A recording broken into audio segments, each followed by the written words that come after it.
We'll call the meeting to order. If we can have the roll call, please. Commissioner Burke. Here.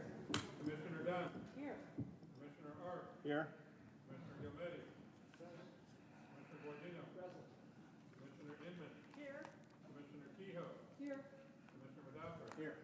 Commissioner Tavoloni. Here. Chair Alvarado. Yes. Thank you very much. Item 2, welcome to the region.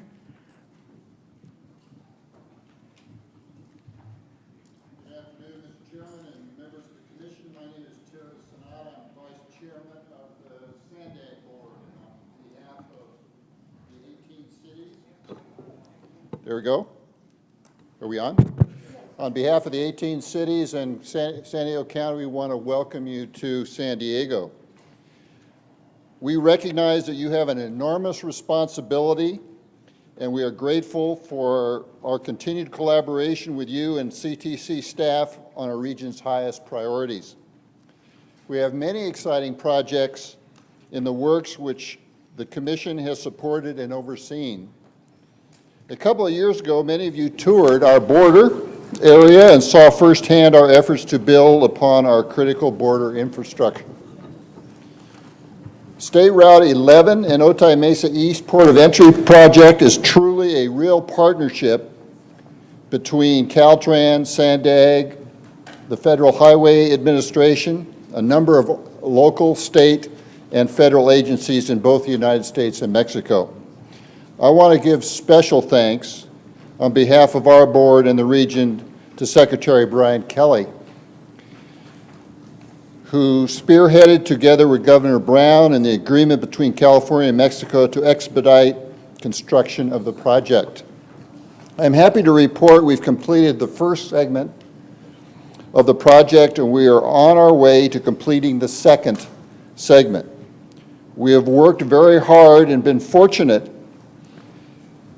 in leveraging funds and putting funds together, not only from local, but using now the Fastlane monies, but also toll revenues, state dollars, and federal CBI funds. I want to thank you for your continued support of helping to make this project a success.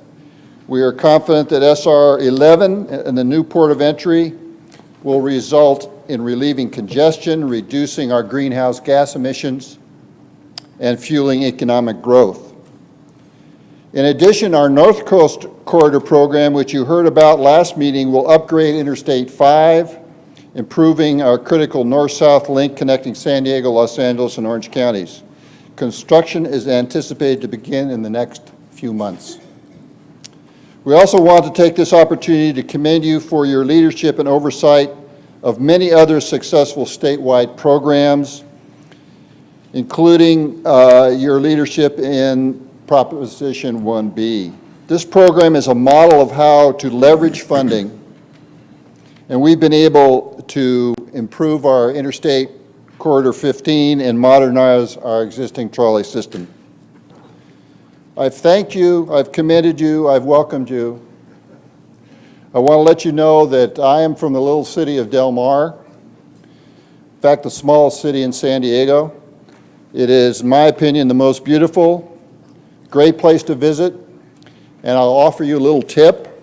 This Saturday, we are hosting the Pacific Classic with California Chrome and a couple of other stalwarts. So we encourage you to be there and enjoy Del Mar, and also in 2017, we'll be hosting the Breeders' Cup. And so it's an exciting time in our region, but it's also an exciting time to be working on transportation in the San Diego region. Thank you for coming, and we welcome you. Thank you. Item 3, approval of the minutes.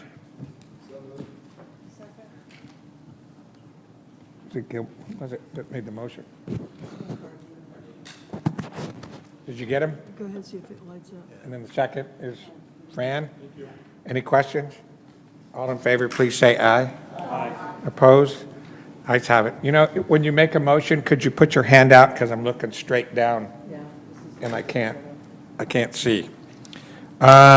Commissioners meeting for compensation. Second. Motion by Tavoloni, second by Lucy? Any questions? All those in favor, please say aye. Aye. Opposed? Ayes have it. Executive Director's report. All right, Commissioners, I can't see you today as I make my report, but before I start, I just want to make sure everyone knows that the restrooms are actually across this, like this walkway here over by the lobby in that building. Commissioners, I wanted to let you know today, as part of this report, that we have hired permanently Rick Gavell. He is right over here, and Rick has been on loan with us for the last 6 months or a little bit longer than that, assisting Stephen in the work that we need to perform with response to Senate Bill 486 with the SHOP and the asset management plan. And Rick brings a multitude of years of experience having worked in the SHOP, and he's very knowledgeable. We're very pleased and thankful that he accepted this job offer and that he's on our staff. Wanted to remind you all that we are holding actually Kern Cog has invited the commission to a town hall in Bakersfield on September 14th and 15th. And the Kern Cog staff as well as commission staff are working together on a project tour of the double track improvement project on the Tehachapi corridor. So that will be part of that town hall meeting. More information will be coming forward to you as soon as we have it. Again, just wanted to reiterate that staff continues to work with the State Transportation Commissions of Oregon and Washington on preparing a tri-state commission letter that would go to the congressional delegations with respect to transportation funding. Commission staff did attend a meeting that was hosted by Caltrans with the Queensland Minister of Roads, Road Safety and Ports. The meeting was really, the key representative was the Honorable Minister Mark Bailey, and as part of our participation in this meeting, Commission staff, Chief Deputy Director Christina Asori really provided the lion's share of the presentation with respect to the toll facility regulatory framework in California, and answered a multitude of questions that this delegation had. Also wanted to update you that commission staff has reached out to the Attorney General's office. We have identified now an identified individual who will provide services to the commission, and so wanted to make sure you're aware that we will be utilizing legal services through the Attorney General. And Commissioners, that concludes my report. Any questions? Commissioner Burke?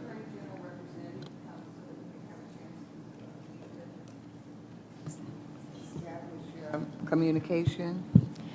Yes, Commissioners, I have a meeting along with Christina. We're actually meeting with the individual that's assigned to the commission tomorrow afternoon.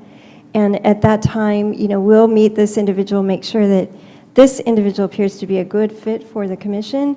And then once we've got all that solidified, then we will invite this individual to meet with the commissioners. And you can make that determination as well and make sure that this is an individual that will meet the commission's needs. Okay. Any other questions? How do I get this on? Commission reports.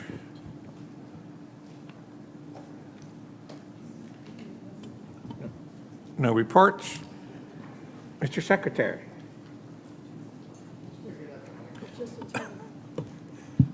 Thank you, Mr. Chairman. Thank you, Commissioner Gilmetti. My report is mostly going to reflect that.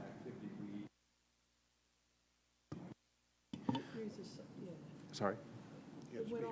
Oh, did my mic go off? Sorry. I'll try this again. The chair was playing with it. I have discovered that I have a power button. Why don't I just waive presentation? Maybe that'd be, it'd just save us all a little bit of time. Jim and I were just talking about it, so let's see if this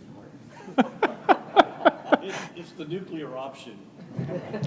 Let me know when and if you'd like me to proceed, Mr. Chairman. Wave your hand. Are we ready? Okay. Okay, my report to the commission is mostly surrounding activity from the agency yesterday, where we issued another round of what we call transit and intercity rail capital grant dollars from the Cap and Trade program. And our 2-year program is $390 million, and we awarded those to 14 public transit projects around the state, including new streetcar programs, extension of commuter and intercity rail programs, and some expansion of mostly cleaner or rapid bus equipment and systems around the state. This is our second award of grants after 2 years now. This program has awarded just under $700 million for public transit over a 2-cycle period. And I make the point that not only do I think we were able to really award some important projects around California, but that it underscores the need to preserve cap and trade dollars, because so many of those funds now are going to transportation purposes. And as I said, 2 funding cycles approaching $700 million in funding. We haven't had that kind of money available for state capital transit assistance in some time. So it's an important program, a list of projects that we are very proud to release yesterday, and the $390 million that we awarded is our building projects valued at $3.8 billion. So it's a very important program, one that's highly leveraged with local and federal funds. And I'm just pleased to report some good news as we continue to find a solution to the overall transportation funding challenge in Sacramento. So that's the sum and substance of my report, Mr. Chairman. Thank you for your attention.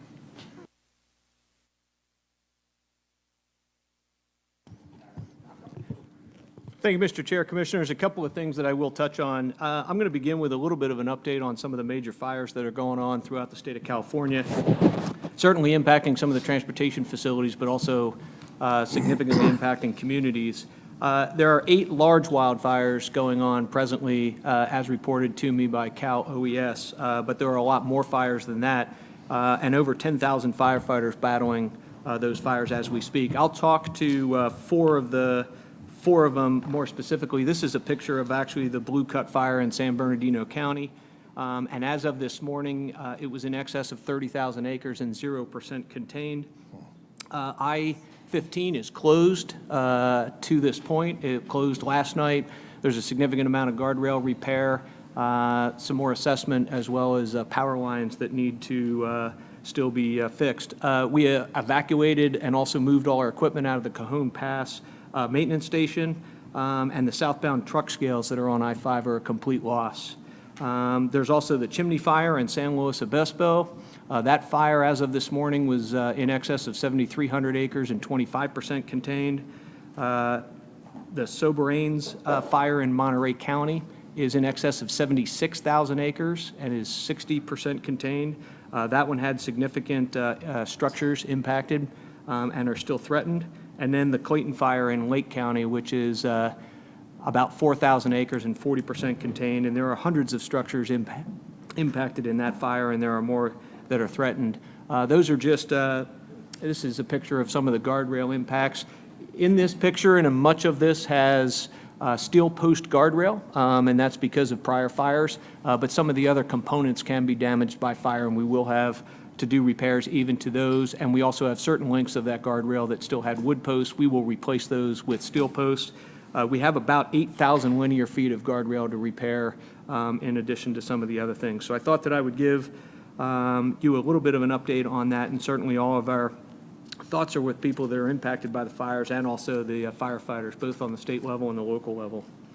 On a related subject to this, there is an issue that I briefed you on probably briefly prior to now, and I'll give you an update, and that's on tree mortality. Governor Brown issued an emergency proclamation back in October of 2015.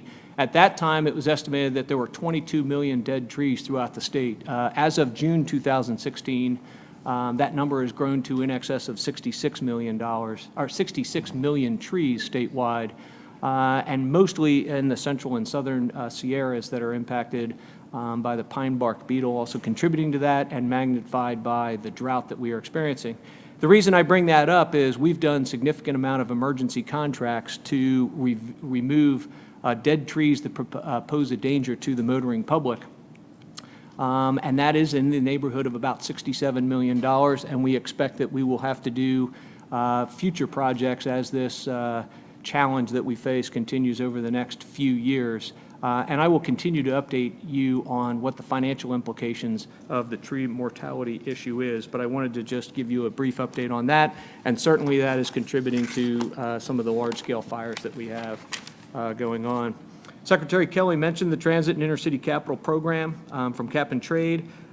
We've discussed the Tiger grants as well as the Fastlane grant opportunities in the past. I can report to you that we had 4 Tiger grants that were awarded to California, valued at $40 million, and 1 Fastlane project that was mentioned earlier by our opening speaker, our welcoming speaker, for $49 million for Segment 2 of State Route 11, which leads directly to the new border crossing proposed at Otay Mesa East. One other thing I will share is I just came directly from the AASHTO Subcommittee on Construction meeting, which is, AASHTO is all the state DOTs, the collection of all the state DOTs. I'm the chair of the Subcommittee on Construction. It is meeting this week. I spent the first part of this week at that committee. 40-plus states and their division chiefs for construction, as well as industry and contractors, AGC and contractors, were there. Some of the subjects that we talked about were partnering, conflict resolution, DRBs, alternative delivery methods, workforce development, not only as we have a wave of retirements and an aging workforce, but also workforce development and how to manage those alternative delivery construction projects, and a lot of technical subjects on bridge and pavement, as well as e-construction and digital management of projects. New Mexico also made a very interesting presentation on performance-based contractor pre-qualification and procurement. And it is the only state, and it is a little bit controversial between the construction industry and the state DOTs, and I think everybody is watching to see how that pans out. But it's very interesting how they have a scoring system for past performance of contractors and how it lends to influencing their bid proposals that they put in on future projects. And I will monitor that very closely and try to provide you with an update as that subject develops as well. There are multiple very important agenda items on your calendar this week, and I'll just defer any comment on those specific ones until they come up on the agenda. And with that, I'll conclude and be more than happy to answer any questions. Actually, I started on a little bit of a sharp note on the fires, and I'll end on a little bit of levity.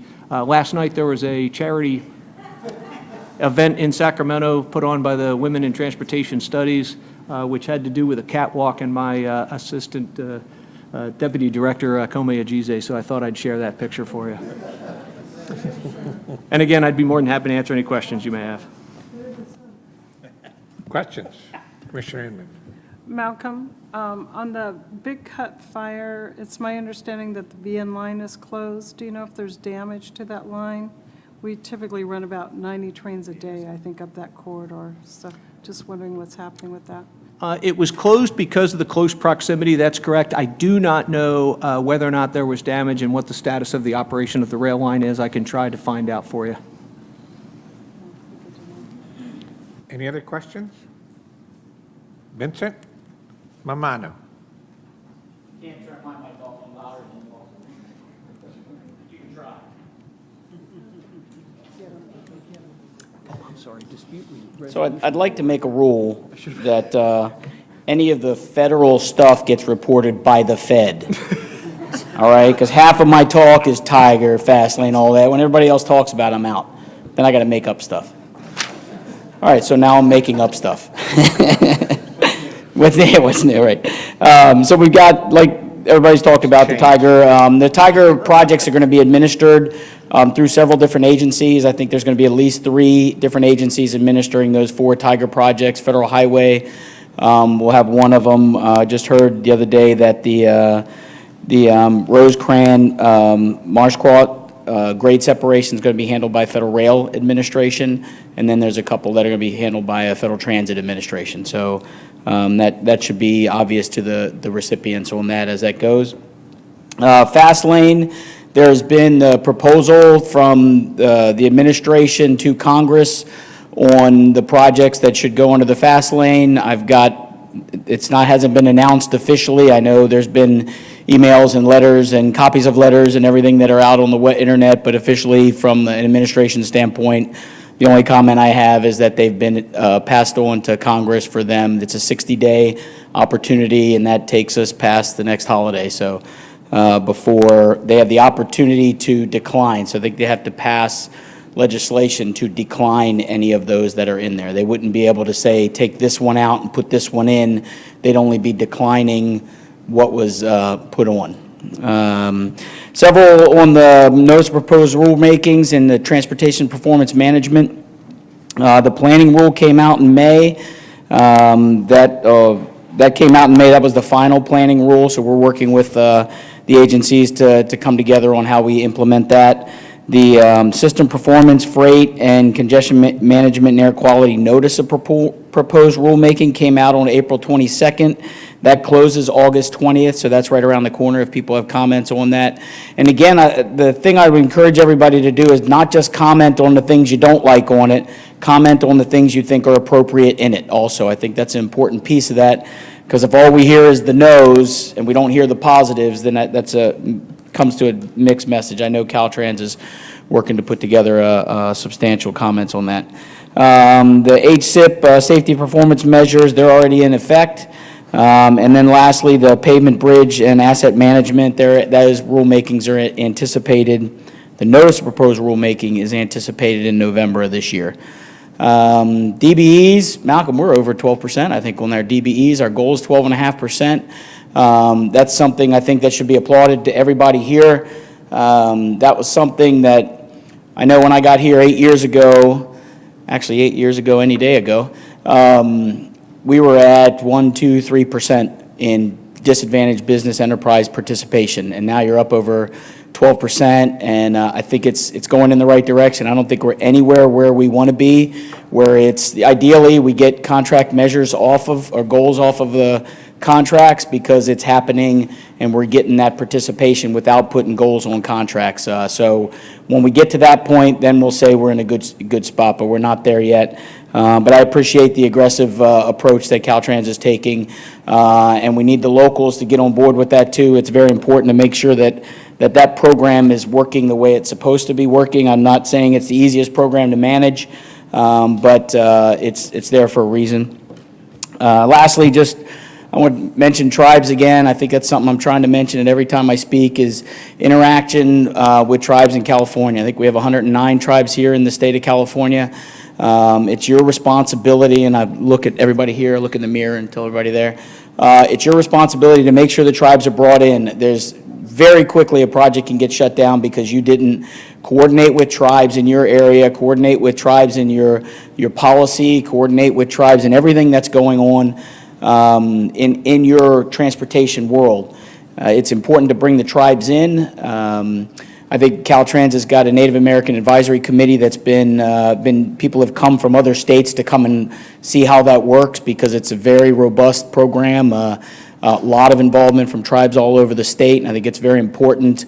There's a lot of stuff that comes out of that. I was just at a strategic highway safety planning meeting, which had directors of all the modes under the DOT, and under the State Transportation Agency, and I would say Caltrans's Native American Advisory Committee is up there with the leadership in that, and they're going to be tapping into that for our highway safety plan. So I think that's very important to make sure we keep making that vigilant and making sure all the locals understand that also.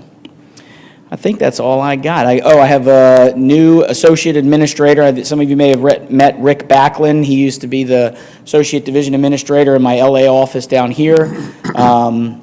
Monica Gordine will be our new associate administrator. She is currently the assistant division administrator in the Federal Highway Office in Washington State. So she's going to bring a lot of experience. She's worked in Florida before. She's worked in our headquarters. She's worked with tribes. She's worked in our federal lands office. So a lot of operational experience, a lot of experience with locals. So I'm looking forward to having her on board in middle of September. And Mike Duman. I don't know if many of you have met Mike Duman before, but Mike Duman is our chief operating officer, announced his retirement the other day. So he's a quitter. He couldn't take it. I beat him down. I run him out. But, hey, if if you can't take it and stick around just because you worked for 35 years, now all of a sudden you need a break, I want him out anyway. Mike's been a great asset to California, I think. I know him and Kome Ajize have had a great relationship, and really a lot of good things have happened thanks to Mike and his efforts. So that's all I've got. Anybody got anything for me? Any questions? Thank you, sir. All right. Our regional agencies. Patricia.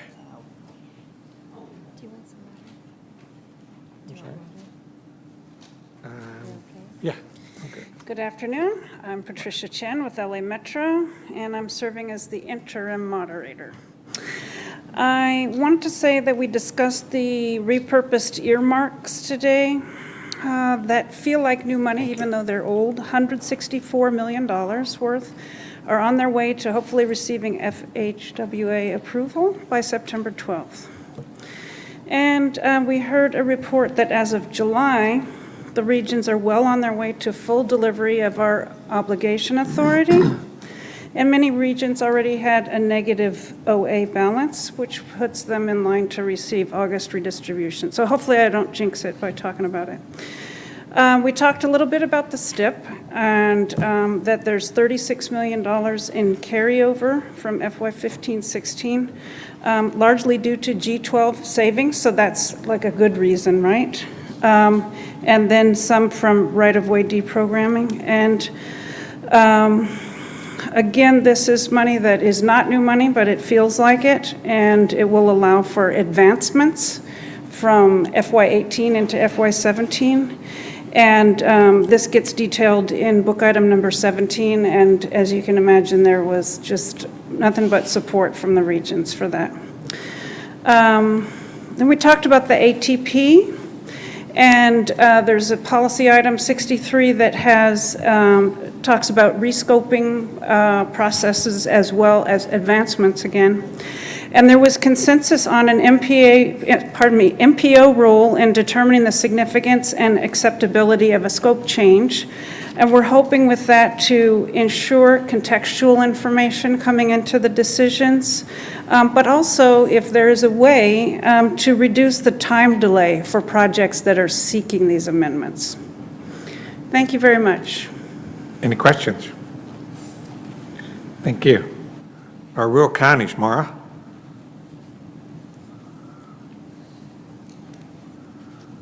Good afternoon, Commissioners. Mara Toomey, Chair of the Rural Counties Task Force. The Rural Counties Task Force met on July 15th and discussed the following issues and concerns. In regard to the RTP guidelines, the rural counties appreciate the Commission's development of separate guidelines for the RTPAs, which clarify the requirements for smaller agencies. The rural counties, however, are concerned about the modeling chapter, which significantly increases the modeling requirements, which would have huge cost and resource impacts that the smaller agencies do not have the resources to meet. We do appreciate the Commission's support in establishing a separate modeling subcommittee to address these concerns. In regard to the draft National Multimodal Freight Network, the rural counties share the Commission's and the Department's concern that the proposed network represents a significant decrease in allocated highway miles for California. Given the importance and volume of freight using California's freight infrastructure, the rural counties believe that the network should include all of California's critical freight routes. In addition, we agree the network should include routes that incur high seasonal truck volumes as a result of agricultural production, which is a significant concern in rural counties. That concludes my report. I'd be happy to answer any questions. Thank you.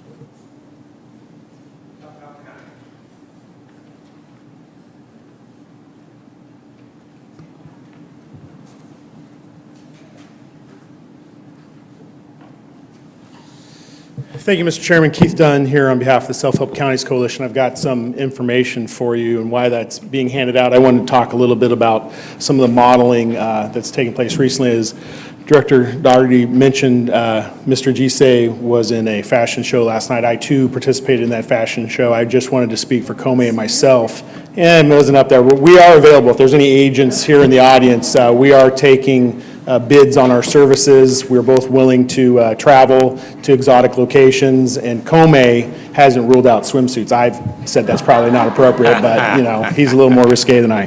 Anyway, it was a good event for a good cause, and we were happy to participate. Did he walk out? Darn it. Self-Help Counties Coalition will stipulate all that's been said by our partners. I want to talk a little bit more about some of the activity that's gone on in the legislature. We're still actively engaged with our state Senate and Assembly members and trying to look to address some funding options for the state that could perhaps get support from enough members to get to a vote by the 2 weeks that are left in the session. Ends 2 weeks midnight from today.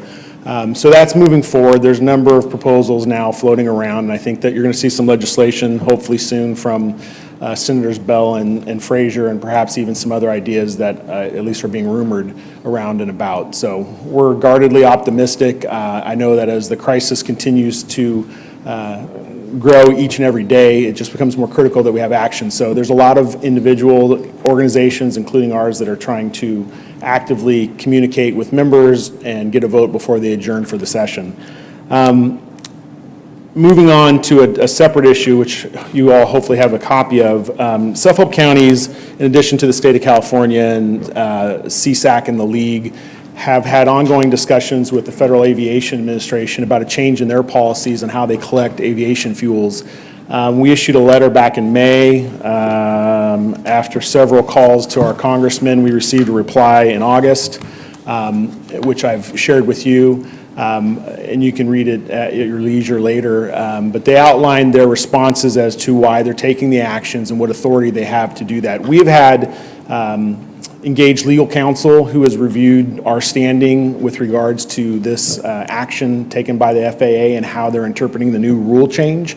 We believe that we likely do have standing to challenge this if need be. The extension of the FAA funding for another year and a half, I think it is, gives us a little more time. So we're still talking with members of Congress. We've had a proposed amendment that wasn't included at the last extension, and we'll continue to lobby actively between now and the time that that runs out. But we are actively pursuing all of our options in conjunction with the state of California, who's fully been briefed on where we're looking to go. But we view this as a challenge not only to the self-help counties, but to really any direct funding that relies on a specific approved voter tax, especially one that's a supermajority. Once they pull that thread, you know, everyone is vulnerable. So we're actively discussing this with our county and city partners, even out of the state of California, as well as our funding partners who depend upon the services that self-help counties provide, because it's a very dangerous precedent. So the letter's there. I'm happy to answer any questions that you may have with regards to their response, but we do have a legal memo that I will be briefing my board down here in San Diego next week, and as soon as that's done, I'll be happy to share that memo with all of you. Yes, sir. Keith, I noticed you sent this letter to a variety of elected officials, Boxer, Feinstein, et cetera, and I noticed in the response from Kevin that he didn't copy any of those. We went ahead and shared his response with both our senators, the congressional delegation, as well as some other interested parties from other states. I'm sure it was just an oversight on their part. And what was their response? They really appreciated the great detail that they went into providing some responses.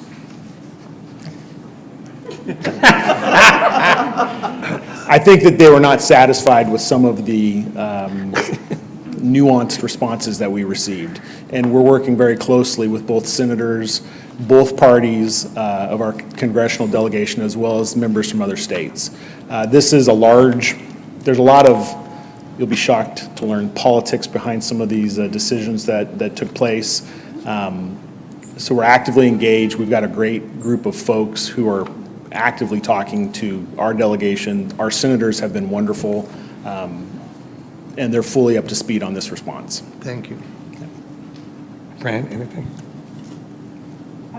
What other states might be aligned with this? When we do a one-state lift, it's kind of hard in DC sometimes. So what likely partners might we have? So Florida, Texas, Illinois, and I'm probably forgetting one other, are immediate with transportation. We are making the argument that any specially allocated tax, whether it's for public safety, libraries, parks, waterways, is at risk once this door is cracked. And when you peel back to what I believe is the actual reason that they're making this play, and it's to fund something else.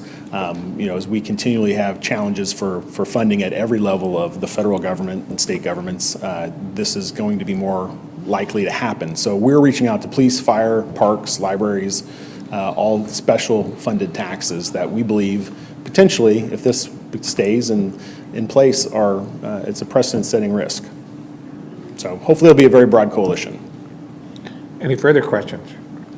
Thank you very much. Thank you very much. Okay, item 13, Mitch and Carrie. Commissioners, this item is an informational item. It is an update on the road charge pilot program.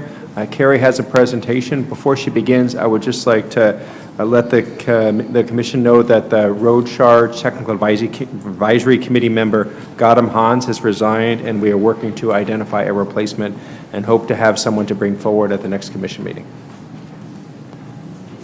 Lucky number 13. Good afternoon, Commissioners, Chair Alvarado, Executive Director Branson. It's a pleasure to be here today. It's been quite some time since I've been here presenting on road charge. I think it was October of last year. A lot has happened in between now and then. I'm confident that Commissioner Madaffer, Mitch Weiss, Director Dougherty have kept you informed as what was happening with the TAC as well as what the department has been doing as far as the road charge pilot program. Just to let you know, before the TAC released their recommendations back in December, the department was working very hard behind the scenes, making sure that we were ready to start the recruitment process to get the volunteers in for the pilot program. The TAC had made some recommendations that were very bold, and we needed a lot of volunteers for the pilot. So we worked hand in hand with Department of Motor Vehicles, putting together a flyer that went out to 2 million registered vehicle owners. We did a PSA that ran in all the DMV offices, as well as creating a robust dynamic website, social media campaign. So working with you, the TAC members, all of our transportation partners, getting the word out. Really, we did a pretty broad speaking tour. Commissioner Madaffer, Mitch, Norma, myself, my entire staff, whoever wanted to listen to us about road charge, we were there and telling them all about it.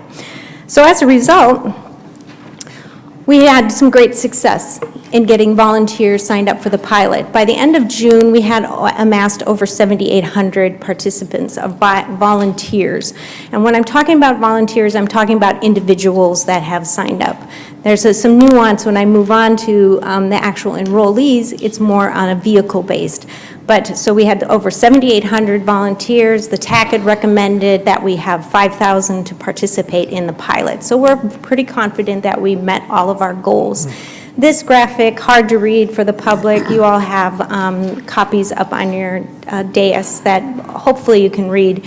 But it kind of illustrates where the parameters, the goals that the TAC set, and how we fell out during the volunteer process.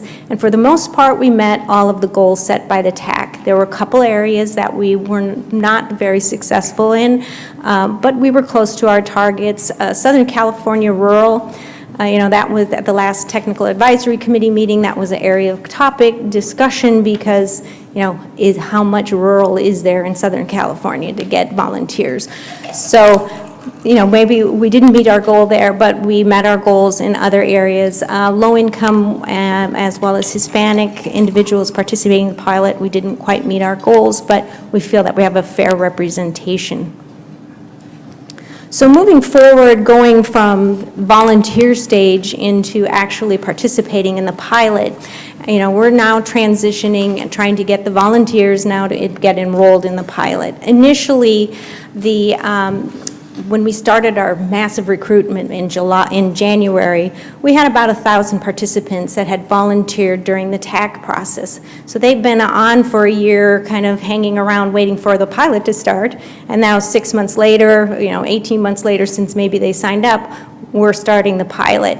So it was a lift for us to go from volunteer to enrollee into the pilot. We started in mid-June doing some transitioning, sending out email invites. Some of you are participating in the pilot. You got the email invite, you signed up, you got your device or downloaded an app or whatever technology or non-technology you decided on, and now you're driving in the pilot. So as of August, the beginning of August, we have over 5,000 participants, vehicles enrolled in the pilot and actually driving and getting invoices. So the majority of the participants are in our private vehicles like you and me. We have the light commercial vehicles, we have heavy commercial vehicles, those are trucks that are participating in the pilot. We also have other, those are your out-of-state drivers, tribal land, and agency fleets. To give you a better understanding of how we met up to the goals that the TAC had set, you can see for the most part we met and exceeded our goals in specific categories. The only area that we did not meet was the commercial vehicles. We're only at 75%, but based on the distribution of the commercial vehicles, we have a fair representation across the state, North, Central, and Southern California. In addition, the pilot participants had to make some choices.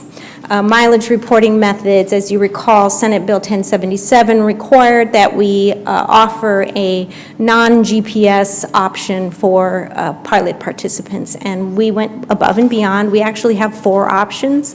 There are 3 low-tech, more I call them manual methods, and then in the high-tech we have a mileage meter that does allow for you to record and report your miles in aggregate instead of having any GPS location data devices.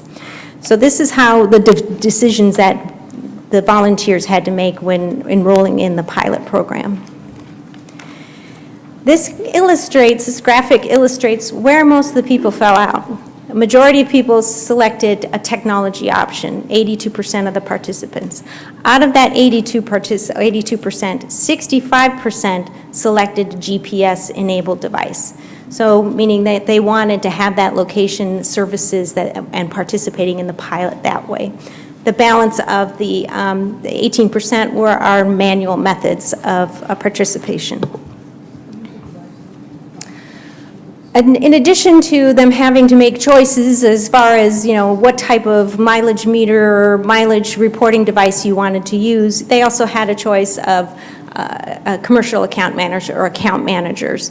Azuga and DriveSync were offering the technological options, so you can see those are weighted heavier because we had more people select a technological option. And then the CalSAM, which is the California State Account Manager, it was simulated what a state operation would be as far as administering the manual options. Looking at vehicle location by region, you can see that for private vehicles, we had a nice distribution. If you look at how the population works out as far as the demographics, we exceeded our goals in Northern California. We're pretty much even based on the population in Central California, and then in Southern California, we were just a little bit shy of what the ratios of population and the participation in the pilot. And then we have our commercial light vehicles. As I mentioned, we didn't meet our goal, but we have a nice representation across the state. Additionally, we have 6 out-of-state vehicles participating in the pilot. This will help us demonstrate interstate interoperability, especially with Oregon that has a live pilot that's going on, or live program that's going on, so we can see how does that work, our system and their system, and try to figure out how best to move forward if there were to be a statewide program. The TAC also wanted us to make sure that we had a fair representation of urban and rural participants in the pilot. As I mentioned, Southern California, we didn't necessarily meet our goal, but overall in the state, we exceeded the ratio. We oversampled in the rural agricultural area as opposed to the urban, suburban areas and vehicles and participating in the pilot. We believe that the information that we'll have is going to help inform moving forward, looking at the policy area of the impacts it has to rural drivers as opposed to your urban, suburban drivers. Enrollment breakdown by household income. Again, this was one area where it was difficult to reach out to our low-income participants. So we have a majority of our pilot participants are in the above median income level bracket. We do have a good group of folks that are in the less than median. And then we have a 14% that, we gave them an option of not disclosing. So we don't know which bucket they fit into. In the enrollment breakdown by age, had a big chunk, obviously, in your 45 to 65, if I can read that from here, I think it's 46 to 65. And then our next is the 18 to 45 range, which is pretty consistent with how our age population is in California. And then again, we had some that didn't want to disclose. I disclosed how old I was. And then enrollment breakdown by gender. This one is kind of a touchy subject for me because I did all that I could. I reached out to all the women's organizations and, made multiple presentations to WTS and trying to promote getting more and more women into the pilot. Unfortunately, it is what it is. We have a majority of men that are participating in the pilot, women, and then obviously we have preferred not to disclose, so we don't know if they fit in any of those pie sections. So that's kind of a quick and dirty of the demographic aspect of it. We're really only 1 month into the pilot, so it's kind of early days. We'll have more demographic information as we move forward, and I certainly will be happy to come back and give you updates as to where we are in the pilot. As far as continued program outreach, it's going to be an ongoing process, educating the public on not only road charge, but our transportation infrastructure needs to continue. We'll also be updating we have our participant-facing web pages and newsletters that'll go out. Those of you who are participating, hopefully you received one. We'll be getting newsletters out to the interest lists, as well as, our interested stakeholders, as well as updating our website continually. So where we are at today, hopefully those of you participating received a pre-pilot in onboarding survey, and you took it and were honest about the process. We will have another survey mid-pilot. That's more to look at how the invoicing process is going, how your experience is in the pilot, and then we'll be aggregating all that information and providing reports after each survey, giving some details as to how things are going in the pilot. November is a big date for us as far as an opportunity for those of you. I know myself, I signed up with IMS or DriveSync and CalSam. I have 2 vehicles. I'll probably switch because I want to see, okay, what does Azuga offer me, and I want to test the system. Is it working? Is there an easy way to transition from one state account manager to another, or one technology to another? So I will do that, and I encourage all of you to explore that option. And then we will have our final pilot survey in January and February, and then March will be the closeout of the pilot, and that'll be where we unenroll people, send out their final billings, and get any devices back from the participants. And then we will be issuing our report to you, the legislative policy committees, and the TAC in June of next year. So we've been really busy. But that's not the only thing that we're working on. We also have the FAST Act grant, and I was hoping Vince would be here with a check for us this. But we did apply for a FAST Act grant. It really is to enhance looking at our pilot. We identified some areas that needed some enhancement, specifically education and outreach. I know Commissioner Madaffer can attest to this, that, you know, during the polling and the focus group stage of the pilot, of the TAC stage, there was a lot of education that needed to be going on. And so we felt that it was necessary to maybe look at putting together a program that would educate more on, here's our situation, here's how we pay for our infrastructure, and why we need additional funding, and some options, not just road charge. We have to look at other options as well. Organizational structure and compliance program development. That's something we are looking at in the pilot, but at a 30,000-foot level. So we need to really kind of do more of a deep dive and working hand in hand with Department of Motor Vehicles and California Highway Patrol, Franchise Tax Board, to figure out, okay, if this were to move forward as a statewide program, how is it structured? Who is managing it? Who is collecting the revenues? How are those revenues are distributed? So, and then how are we enforcing it and doing the compliance aspect of the pilot? And then finally, pay at the pump and a charging station investigation.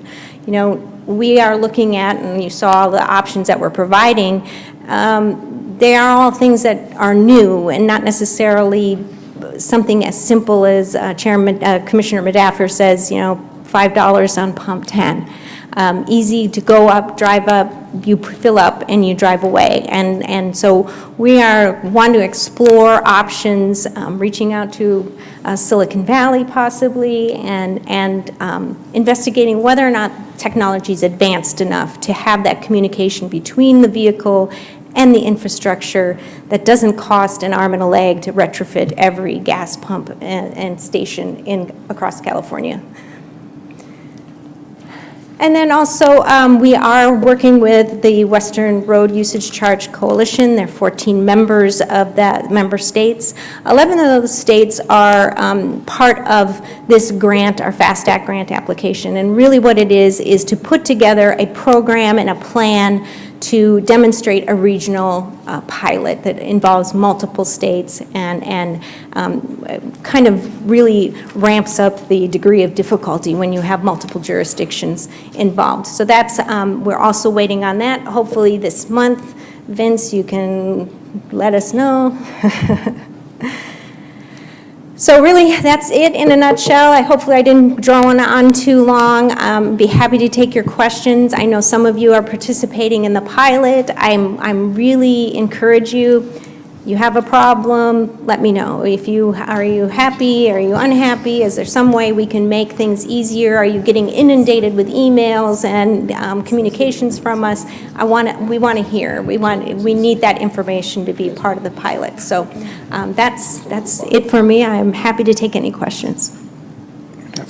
Thank you, Mr. Chairman, and outstanding report, Carrie. And I just want to tell the commission what an outstanding job Carrie and her team have been doing on the Caltrans side, obviously under Norma, and Norma is the chair of the Western States Coalition. So there's quite a strong investment from California and Caltrans in looking at this. Of course, what Carrie didn't talk about beyond the dozen or so states in the western U.S., the federal government is very closely monitoring what we're doing in California.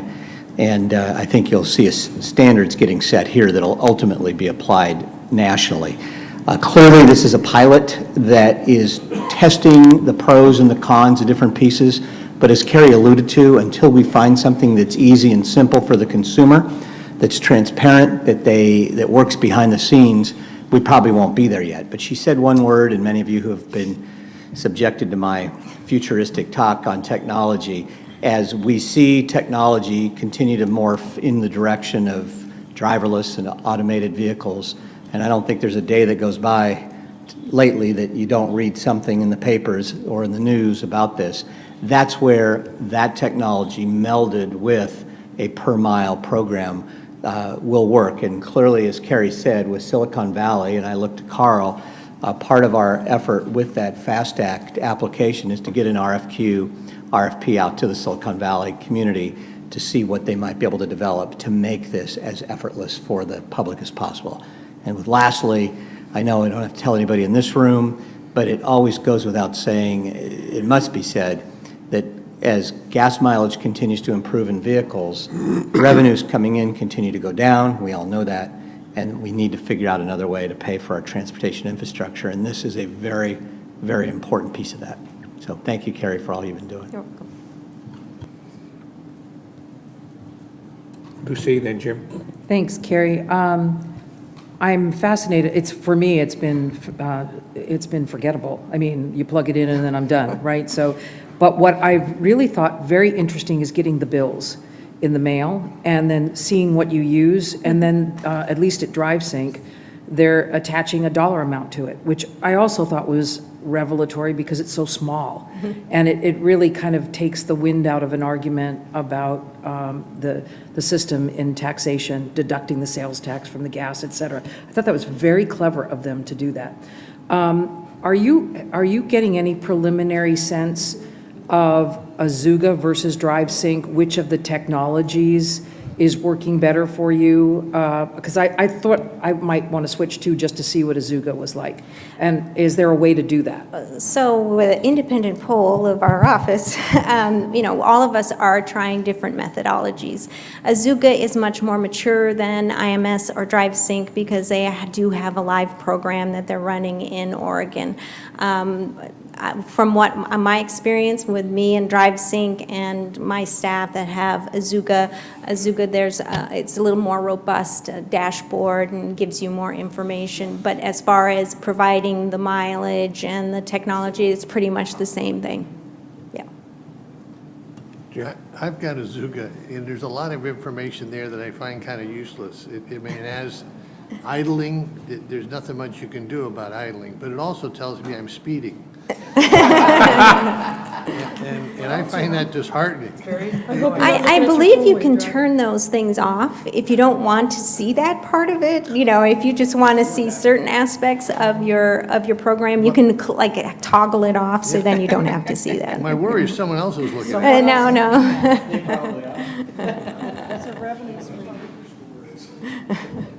Jim, I liken it to a Fitbit for your car. Commissioner Kia. Thank you. Yeah, I guess they're suggesting if you don't see it, it won't hurt you, but I don't know if that's true. I want to ask you, Carrie, about a little bit more on the FAST Act grant, especially the pay at the pump charging station investigation. That sounds great. I don't know what the scope or the timeline is for that. Do you? Well, as far as scope, we're still working that aspect out because it is something new for us to even think about, and how do we structure a scope to make it open enough to get, smart people at the table thinking about creative ways. Timing-wise, it depends on when we hear from FHWA. We'll have an RFP, or actually we'll probably do an RFI, a request for information. That's kind of reaching out to the technology community and seeing what we can put together. We didn't ask for a lot of resources. It's really an initial investigation, and if something can move forward, we'll probably be asking for more money in the next cycle of the FAST Act. So this initial investigatory period is very limited. We've got like 18 months to do this pre-planning aspect before we start into any type of live demonstration. Do you expect to coordinate with, say, the California Energy Commission or the investor-owned utilities that are also going to be doing more electric vehicle charging in the next couple of years? Definitely. There are people that we want to have at the table to assist us in crafting our scope of work, as well as, how is it going to impact your industry. So yes, they will be at the table. And will you have private sector EV service providers like ChargePoint and Green Lots and things, companies like that? We do have some on our work group for the Technical Advisory Committee. We certainly will reach out to them, but certainly that's a good advice to bring them to the table as well. And then just one more question.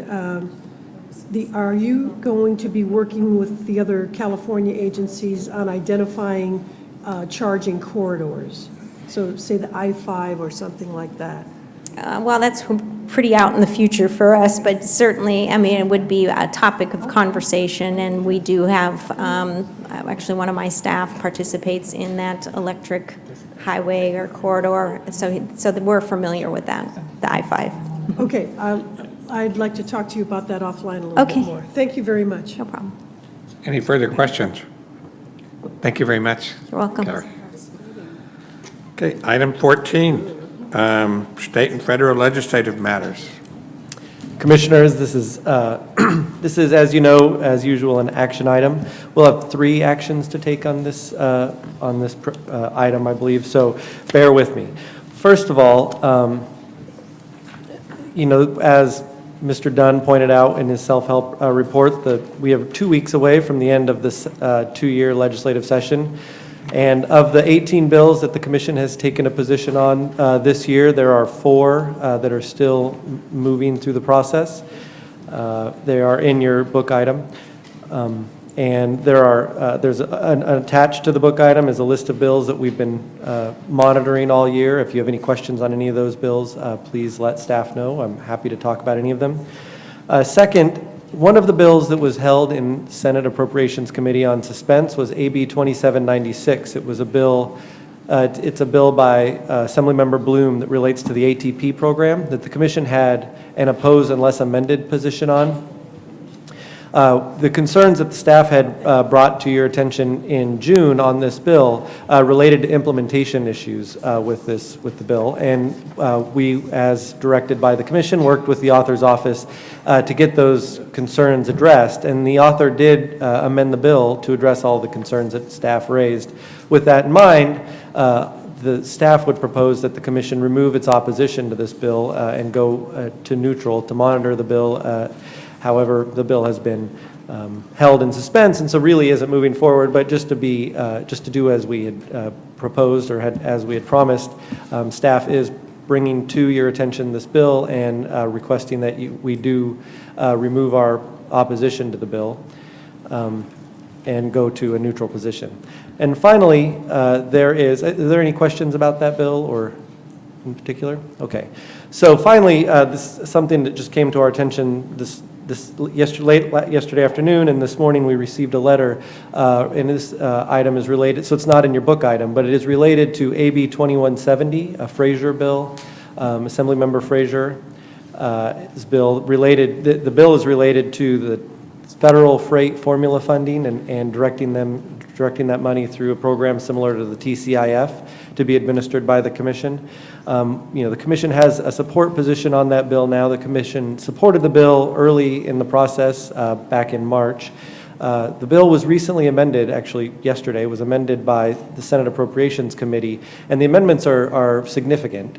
And with that in mind, and with the fact that as you have a letter, I believe, in front of you from Mr. Frazier requesting the commission, urging the commission to consider removing support for this bill at this time.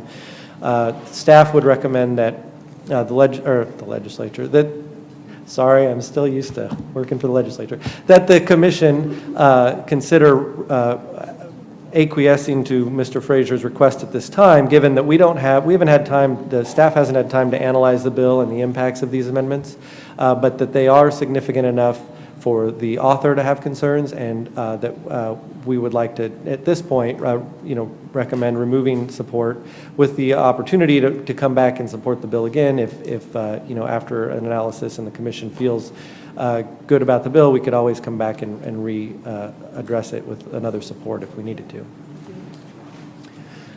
I'm happy to answer any questions about that.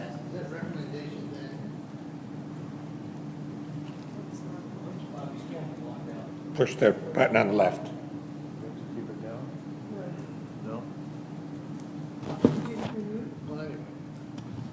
Are we changing it from support to monitor or opposed? Yes, sir. Staff would recommend that we change our position, the commission changes its position on the bill from support to just monitor for now. Right. Not to oppose the bill or to have a particular opinion based on the new amendments, but the fact that we haven't been able to really think about the impacts of the amendments and given the letter from Mr. Frazier, it seems reasonable to recommend that we just drop our support and go to monitor at this point. Okay, so the two issues that we need to vote on are Bloom's changing it from opposed to monitor, and this one from support to monitor. That's correct. I'll that a make that motion? motion. Second? Motion by Gilmetti, second by Dunn. Fran, you want to comment? I just have a couple of questions. One, the timing of all of this, it seems like, time might be of the essence here.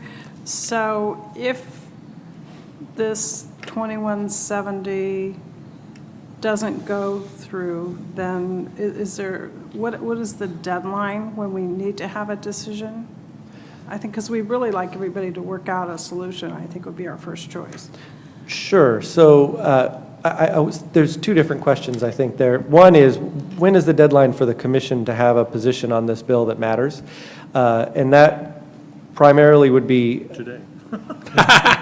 Well, the commission could, the commission could adopt another position on the bill. I mean, because if the bill goes to the governor, we have until the end of October 1st or so, before the governor has to sign the bills, and so the governor would be interested in the position the commission might have. But second, I think what you're asking might be, if the author wants to work out the bill with the Senate or whomever might be having issues with the bill, he has until September 30 or August 31st at midnight when the session ends. If there is no legislation to direct where these funds should go, my understanding, staff understanding, is that the bill, or that the money would be essentially regular federal funds. There is some legislative direction. In the budget that was passed this year, there was provisional language that just directed the commission shall allocate these funds to corridors, but was very unspecific.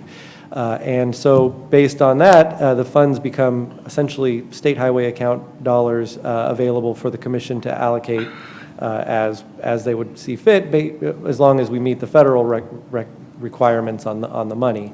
So it's hard to know how that would play out, except that the commission would have a role in where those monies would go. But what type of role would really have to be sorted out, I think. Well, how soon is Vince going to deliver the money back, I guess is my question. So the money, so I mean, being federal dollars, they're not actually, dollars that get deposited into an account at the state. Like the way federal dollars work is it's obligation authority that we have to spend. And so we spend money, the federal government reimburses us for the money that we've spent up to the obligation authority that we're given. I don't want to get too detailed, but in any case, the money is still available. It isn't going away whilst the legislature figures out what they want to do with it. Jim? So, just two questions. One, I've always kind of wondered about the relevance of us making a position, whether it's yes, no, support, or support or not support or monitor, when we have a 2 week, we got 2 weeks left before the legislature's over. We don't meet again till October. So your point that we could weigh in with the governor if it happens to pass the legislature is true, but it really basically takes us out of the, if anyone is concerned at all about what the commission might think about this bill, while they're considering passing it through the legislature, we're just basically saying we're monitoring at that point. The other question I have is, this bill doesn't change the amount of money we might get from the feds. It just changes how it would be received and distributed, right? That's correct. So without, if the bill does not move forward, the money would go, notwithstanding the process. We know that you got to spend the money and then the feds reimburse you. But basically, it's money that we would get from the feds through the state highway account. The commission would have some role, although it's not real specific, but the commission would likely have some role in could we develop guidelines or something on how that could be done so we could still accomplish what might ordinarily be needed so that it's done right. That's right. I mean, I guess the point I would make is the money is going to flow through programs that the commission oversees, whether Yeah. it's the shop or the STIP. Primarily, it'll be the shop. I mean, it would be strange to send it through the STIP, but there's ways we could make that happen. Right. But essentially, it is commission controlled. So if there is without a desire to legislative have action. collaboration, that's still not completely, I mean, it's not that could still happen, right? Absolutely, yes. Jim? Can we get the agency's position on this?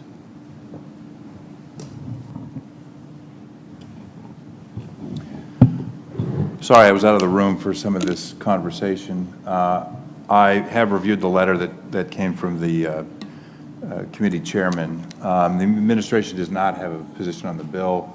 Our understanding is that the Senate amended the bill. The Senate and the Assembly are or are not talking about those amendments and will try or won't try to land on the policy of the bill. Short of that, if the bill is dropped, I think there was budget item language that directed these dollars get to a freight program, and the commission under that language has a role in how that should go. So I don't, whether or not you need a specific bill on this might be preferable in terms of guidelines from the legislature or the executive branch, but without it, I still think the dollars could move toward freight purposes based on budget item language that was contained in the Budget Act that was just passed.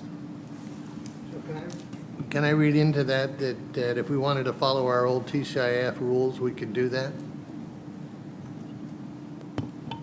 I would say you could, although to the extent you're going to collaborate, I might suggest that you don't rely on 9-year-old guidelines for a new program. I would think the commission might want to update guidelines. So do that, Fran.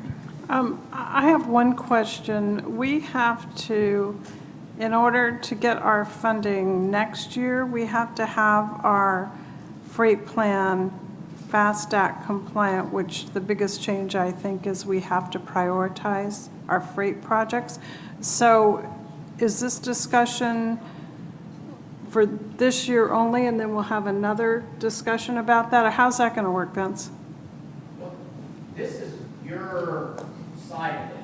I'm going to bring the money to you. This Okay. is the state deciding how it's going to be dispersed. This has nothing to do with federal. This is all how you want to move it, what controls you want to put on, what policies.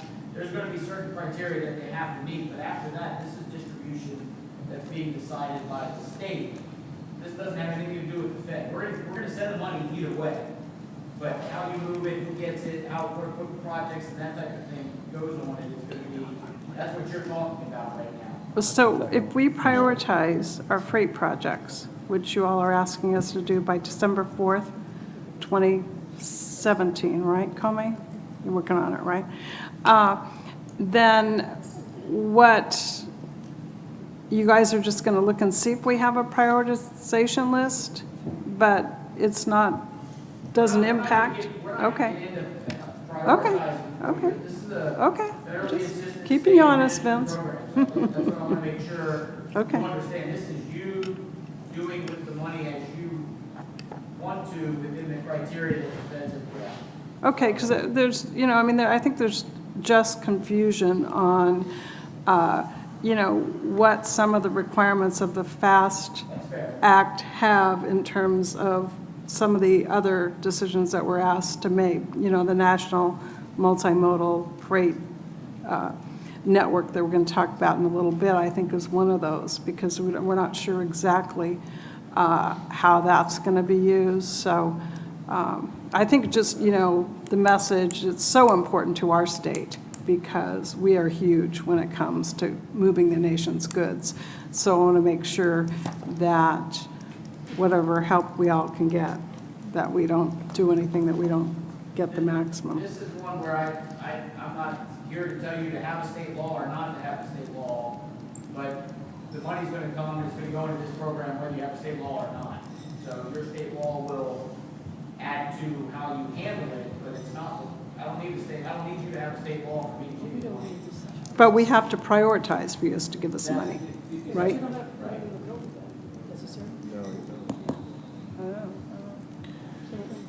Any further discussion? We do have a motion on the floor in a second. I'll move too. Commissioner Gilmedi has a motion. Oh, yeah. I don't know if he wants to make it. Yeah, we already moved in second. It's already moved. To monitor. It's already moved and seconded. Any further questions or discussion? All those in favor, please say aye. Aye. Opposed? Ayes have it. And did that take care of all of your action items with one motion? Okay. Yes, sir. Okay, then we'll move on to update on map 21. Great, so this is an informational item. It's a presentation by Caltrans on the progress of the MAP 21 federal performance measures. You may remember MAP 21, which was signed into law on July 6th of 2012, 4 years ago, required the feds to establish performance measures for a variety of national transportation goals. 4 years ago, Vince. Yeah. Let's see. Thus far, 2 of the 4 rules have been finalized, but there are still 2 to go, and they're the, probably might say, the hardest to come. I believe Mr. DeTerra is now here to discuss Caltrans' participation in these efforts and what hopefully lies ahead for the next rulemaking process. Yes, thank you very much. Commissioners, I'm filling in for Giles Giovanassi today. He's unable to attend, so he gives his apologies, and hopefully I can do a faithful job for that. In regards to the 2 that are not finalized yet, the rules, one of those is the assessing pavement condition for the National Performance Program and bridge condition, which has been a topic we've had in the discussion, and the tentative date with an asterisk on the federal chart that rule would be finalized is November 30th, and I believe Mr. Mamano reflected that date again, but I believe that's not a certainty yet because it hasn't been done. So the other rule that has not yet been finalized is the one I want to discuss today, which is the Performance Management 3 area of assessing performance on the national highway system, freight movement on the interstate system, and then congestion mitigation and air quality improvement program. Caltrans began coordinating with our partner agencies on this matter as soon as it started in 2014. And in 2015, we held a workshop with FHWA for 2 days with our partners to gather input and discuss performance management. And we have also had conference calls and a lot of partner input to put together the draft of our comments, which you have in your packet there today. And I want to go over some key points within that effort. But again, I want to emphasize that FHWA, their California office, has been very helpful to us in those conversations, and we appreciate that. So that's the good news that Mr. Mamano was asking for in terms of what the comments are. So now we do have some extensive concerns with the rules as they go forward. Some of that has to do with the diversity and size of California, that we need a great deal of flexibility to do our measurements. We don't, one size measurement things don't fit everywhere we have. We have intense urban congestion that doesn't adequately get addressed within here. We have segmentation of our measurement process where we're looking at very small pieces of the highway and we look at larger pieces. And we also don't have our data collection system available everywhere on the highway system yet. You may have had performance PEMS. Anybody know the acronym for the PEMS out there for me? Performance Monitoring something or other system. Sorry, I don't have that off the top of my head. So we do have concerns at a high level there. Our comments, the ones you have there, are due August 20th, which is a Saturday, so I presume that we will be submitting those no later than Friday. And then we do not know when the final rule would be made after that, and I don't know if there's an estimate at FHWA as to when that final rule will come. The federal measures that they're suggesting focus very much on the traditional measures that had been part of the highway system when it was being developed, those being level of service, or LOS as we talk about, and then vehicle throughput. California, as you're very well aware, has been changing its focus from vehicle throughput and LOS into reducing vehicle miles traveled, further developing our multimodal system, and addressing GHG and other impacts to the highway system. So the new federal measures don't reflect the direction necessarily that California is going. So we've got some fitting together in terms of what our data is going to be reporting and what our targets are under various state laws and what the federal government's asking us to take a look at. The data analysis associated with the rules are intense. They require a lot of data collection analysis, and that all the states, we all have to pretty much do it the same. So we're suggesting in our letter, and I believe this is reflected in a recent letter submitted by AASHTO on the same topic, that the federal government take the leadership in the development of these tools and to provide those to the states so that the states don't all individually have to develop our tools. That'll take us all a very long time to do, and some of the states don't have the expertise to do that. So in our letter, we characterize that as our biggest challenge is the actual data collection and analysis. Again, we need a tremendous amount of flexibility in order to meet California's unique needs as compared to the rest of the United States. And an example of that is that we measure congestion as occurring at 35 miles an hour or less. The federal government identifies that at 50. So right off the bat, we've got different measures of what we're doing. So when we're talking about this, we have to be sure we're able to report the kind of measuring that we want. There's also requests, and this is in particular the freight, of 24/7 monitoring, and we don't have that capability across the entire freight system. We have a lot of variation in how our data is collected in terms of trucks and cars and their travel characteristics. So when we're collecting data, we'll use Interstate 5, our favorite project to come here in the region, or 15, either one of those, that when you're traveling in a truck, you have very different characteristics of hills and vehicle spacing, if you're on a rural road with topography and windy roads. So there's some issues that we have to address there. These are discussed and highlighted in our letter, which is approximately 11 pages, which you have there. And AASHTO on Monday issued a statewide or a national letter, and California participated in this, and their comments are 45 pages, very detailed, representing all the interests. So you can see there's a lot of interest in this, and it'll probably take FHWA a while to digest all this and get a new response. And then lastly, I want to point out under the CMAQ, Congestion Management Air Quality, that we have things like Senate Bill 743, AB 32, and others that are directing us to invest differently to achieve other kinds of outcomes than just vehicle throughput and LOS. And that also is not reflected adequately within the CMAQ realm.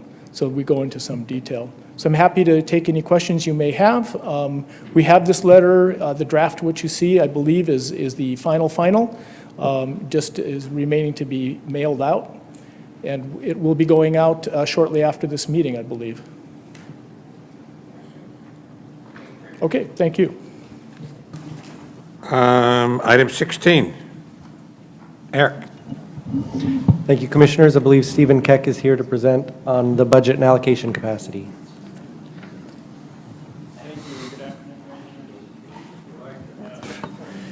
Stephen Keck with Caltrans Budgets here today to talk about the budget and allocation capacity. Nothing new to report on the budget side of things, so I'll just go straight into allocation capacity itself. So I'm going to finish up with last year first. This is the pie chart that looks at allocation capacity for the 2015-16 budget year. We had $3.1 billion of allocation capacity, about 77% of which was allocated through June, leaving about $700 million unallocated of last year's capacity through the last commission meeting. It's worth noting that about $400 million of that capacity is related to shop capacity, and this is because there was a series of actions taken by the commission earlier last year that extended shop projects for allocation into August. And these are shop projects that were delivered within the 15-16 fiscal year, but could not be brought to the commission for allocation at the June meeting because of the timing to prepare things for the June meeting. So we have about $400 million in capacity that will roll over into the next fiscal year, into this fiscal year. And the good news is the amount of shop projects that were extended to vote in August is more than $550 million. So we actually over-delivered on the shop last year, more than the total capacity, but some of those projects will be voted to, or you'll have an opportunity to vote some of those projects today. So moving on to what I would call page 3, which is looking at the beginning of capacity for this current year. I talked about the $400 million rollover capacity for the shop. There's $36 million in capacity rolling over from the STIP from last year. And this is primarily driven by savings on STIP projects last year. There was about $49 million in G12 savings in STIP last year. This is not new money. This is just savings from last year that will be available to allocate to new STIP projects in the current year. So that's $36 million is the net of all those changes that rolls into the current year. And finally, the traffic congestion relief program, I want to point out that the majority of the capacity that will be available in the current year is based on a repayment of loans that go as far back as the year 2001. It's worth noting that this is the largest TCRP funding year we've had in a long time, due primarily to this loan repayment. And it's $148 million in loan repayments. And moving on to page 4, you have a kind of a small chart that details all the allocation capacity for all of the different programs and fund sources. It gets bigger every year as we add new programs and new fund sources. But the basic gist of this is about $3.3 billion in allocation capacity for the current year. Again, the shop number is very large because you have projects rolling into the current year to be voted. STIP capacity is increased by $36 million over prior estimates because of the STIP savings from last year. The TCRP program capacity or allocation capacity is about $190 million. Again, that's because of the loan repayment and also because of rollover capacity. Other programs include ATP, which is rather larger than last year. And ATP capacity follows along with the program amounts. It's not like other programs. There's dedicated fund sources, including a dedicated federal fund source. So that capacity will change based on what's actually programmed, so long as that program amount remains within the capacity overall. And finally, we have about $260 million in bond projects or bond allocation capacity between Prop 1A and Prop 1B remaining programs. Because I talked about the fact that the TCRP capacity in the current year is based primarily on loan repayments, I wanted to take a minute to take a step back and look at what I would call troubled history of the traffic congestion relief program.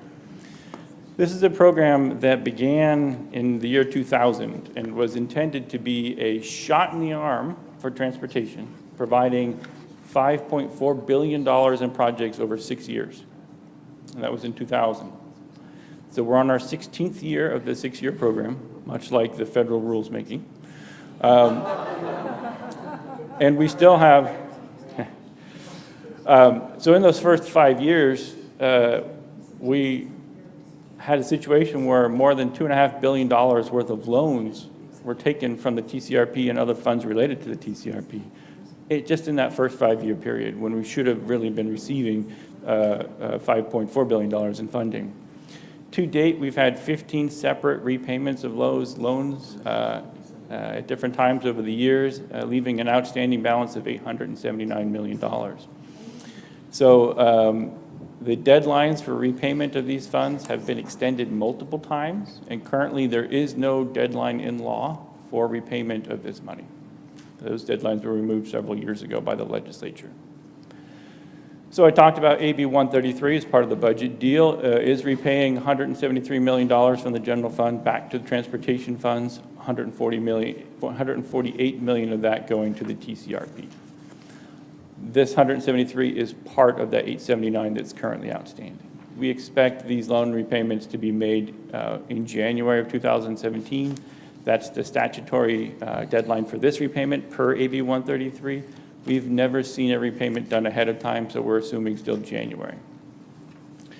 And then this little timeline is just really those first 5 years that I talked about with the TCRP. We started in 2000 with this ambitious program. In 2001, it was immediately deferred for 2 years, adding 2 years to the end of the program, lending some money to the general fund. In the next year, Proposition 42 was passed by the voters, intending to firewall sales tax revenues for transportation purposes. Nevertheless, there were additional loans to the general fund to the tune of $1.1 billion in that year, another partial suspension the year after, and a full suspension in 2004-05. So a very troubled beginning to this program, which is why we had all the loans. Really, I think this has been talked about before. When you have a general fund program, you're going up against every other program in the state. And when the economy goes downhill fast, like it did in 2001, 2002, you're pitting transportation against Medicare in some cases, against schools in other cases. And it's a very, very tough fight. In these cases, it's clear we lost the fight. The funding was taken. We're being repaid over time, and we're in year 16. So that's the short history of the TCRF, and because most of it happened more than 10 years ago, I thought it was worth going over again in this scenario, or in this situation. Finally, I wanted to bring to the Commissioner's attention a little issue that's been going on with state transit assistance. This does not necessarily impact the state. This is for local transit operators. The state transit assistance program takes about 66% of diesel sales tax revenues, and the controller allocates those revenues to local transit operators on a quarterly basis. It's about $75 million a quarter. Last year, you may have heard, and I think we've discussed it in this forum, that the controller reevaluated how they make the transfer and changed how they allocate the money to local agencies. And they started to include new agencies that had not been included before, which changed the way the funding was split. They did that without any change in law. They just reinterpreted the existing law. So this was something that many transit operators brought to the attention of the budget committees in this last budget cycle. And they had decided to include in a budget trailer bill direction to the controller's office to go back to the way you were doing it and wait for further instructions from the legislature. That bill has not passed yet, but the controller decided to not make transfers to state transit agencies until the matter was resolved. What that means is in May, they did not make this $75 million transfer to state transit agencies, to local transit agencies. That's in May, and they have not yet made a payment that would be made in August. So we're up to $150 million that would have be gone out the door by now, and it has not. We have contacted the controller about this, and they've indicated they plan to make those payments in August, but as far as I'm aware, they have not done so yet. So again, while this does not necessarily impact us, it does impact your constituents, and I wanted to bring it to your attention today. And that is actually the end of my presentation, and I'll be happy to take any questions. Jim? Stephen, I want to congratulate you on this report. I mean, some of us have been here a long time, and we've known the history, but I think this was probably a good history lessons for other members on the commission to know how the money was stolen, how it was supposed to be paid back, and how long it's taken, and we still don't have it all back again. So thank you very much. Thank you.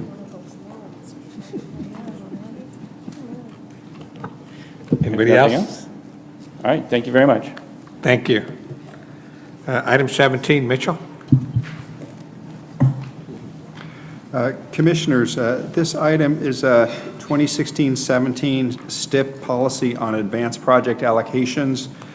Based on updated information we have, including updated right-of-way needs determined following adoption of the 2016 STIP, staff estimates there is a capacity to advance a percentage of the projects that were previously delayed. This is not capacity to add new projects to the STIP. We can just undelay, if you will, some of the projects that were previously delayed.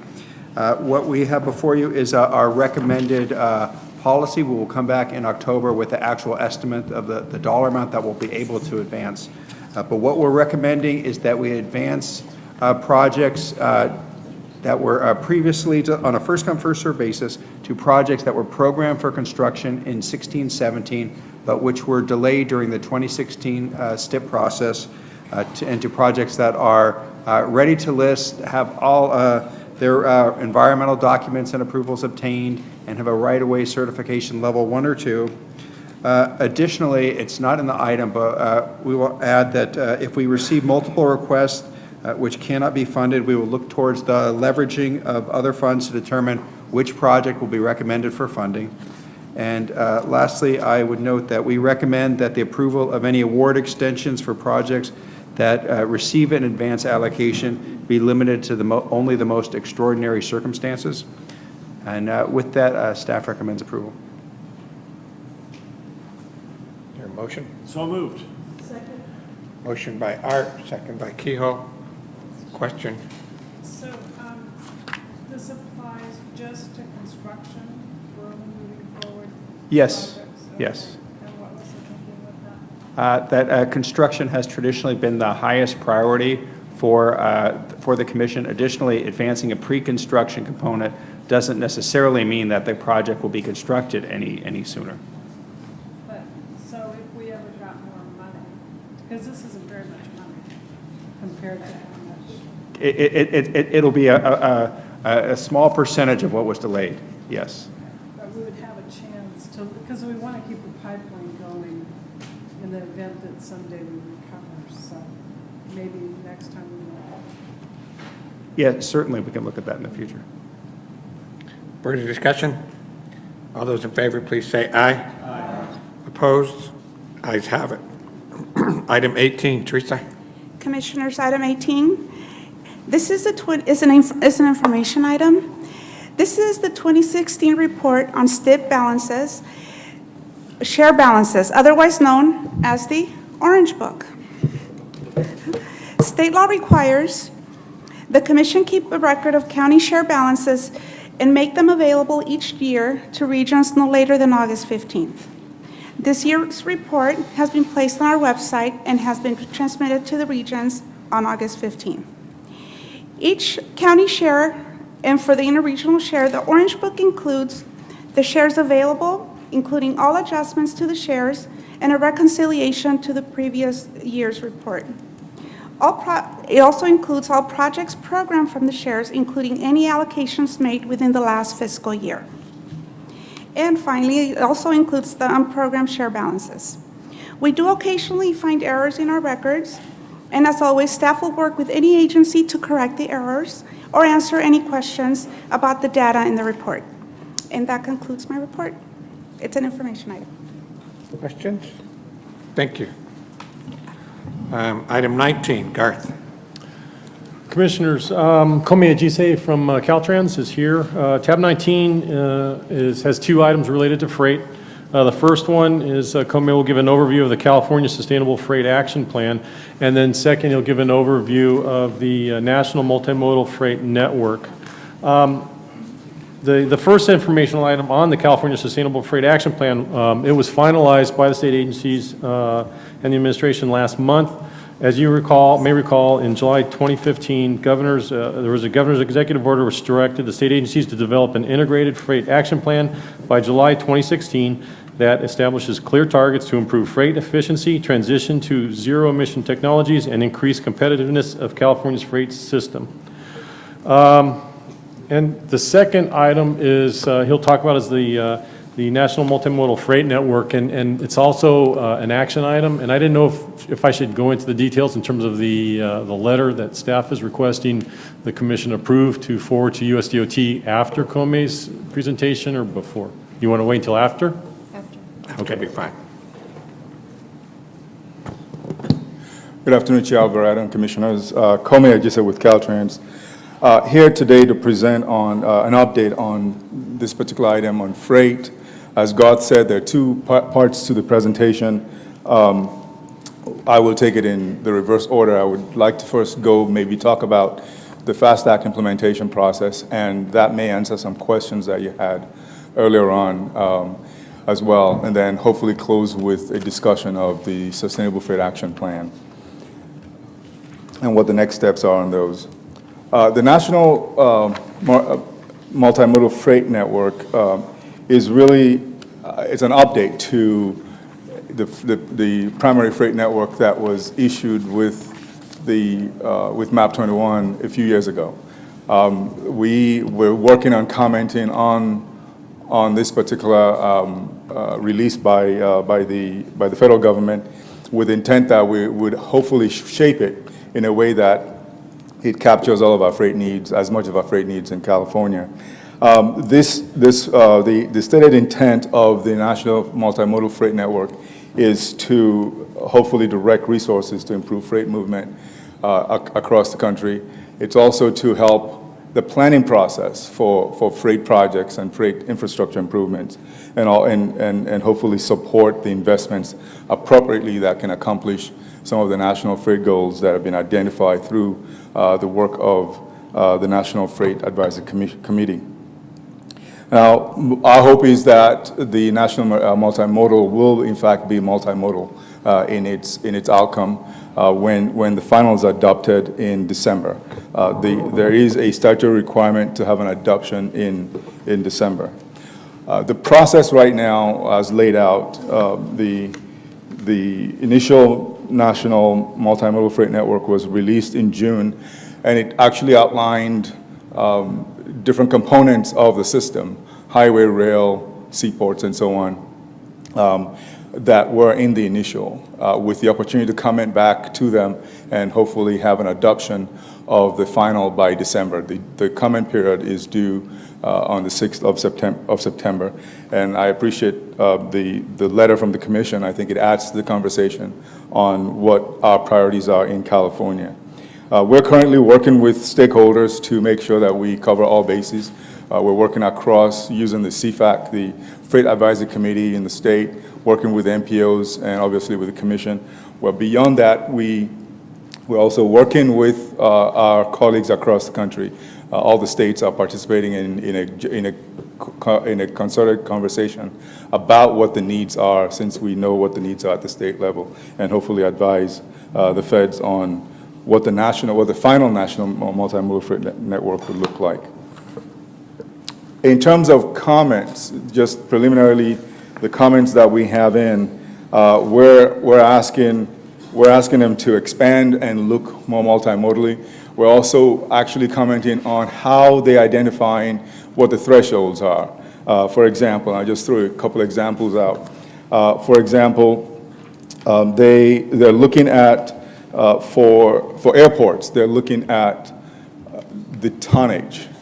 They're looking at weight as a way of determining what airports will fit in the national freight network. We would rather they look at value, because in fact that's a better determinant of the economic impact of the freight movement that those airports have. So that's one example. They set a threshold of 2 million short tons of movement for ports. That's in like a logical threshold to make sure that you have the highest performing ports. But it leaves out some of our key ports in California. A very good example is a very key port like Port Hueneme will be left out. So we're asking for a revision of that threshold. So those are some of the comments that we have. We are sharing those comments across with all of our stakeholders, and hopefully we'll be able to have some meaningful dialogue and affect the outcome of the ultimately adopted national multimodal freight network. There are two designations that are involved in the process, and this goes to the conversation we're having about what we need to do to the freight mobility plan that we adopted in 2014. There are some requirements in the FAST Act to make our plan FAST Act compliant, as we call it. And a couple of those is the designation of the critical urban and rural freight corridors. And there are some thresholds that are set for that. There's a lot of work that needs to be done. There's also stratification of the corridors. The urban networks are broken into two. They're the larger urban networks for populations of over 1 million or 2, and there's the smaller urban networks that we also have to look at. In between those two, there's a sharing of a very set amount of mileage. So we have to be very mindful of how we designate the 300 or so. I think it is here on the slide. There's 311 miles available to us to designate, and we have to be very mindful how we designate, because ultimately we think it will affect where you can invest or not for freight dollars. So this is a good conversation we're going to have across the state to make sure we do right by what we designate. The timeline for this designation is the end of December next year. And so really, we don't need to become FAST Act compliant until the end of next year. It doesn't really affect some of the freight funds that are already flowing with the FAST Act right now in terms of that designation. So we have time to get to our designation by the end of next year. We will have some of this conversation at the CFAC meeting in September. That's something that we've teed up to have a conversation with the state's Freight Advisory Committee in September, and hopefully begin a more robust conversation across the state from there on.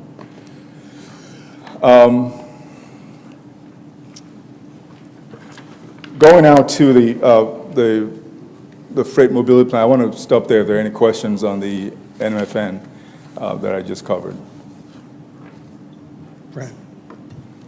So, Comey, I listened in today to the Talking Freight webinar that was specifically on this topic, and there were an awful lot of questions raised, and so I would encourage you all to listen in. I think that our partners at USDOT would really appreciate having some robust number of eyes looking at this, because it is important that we get it right.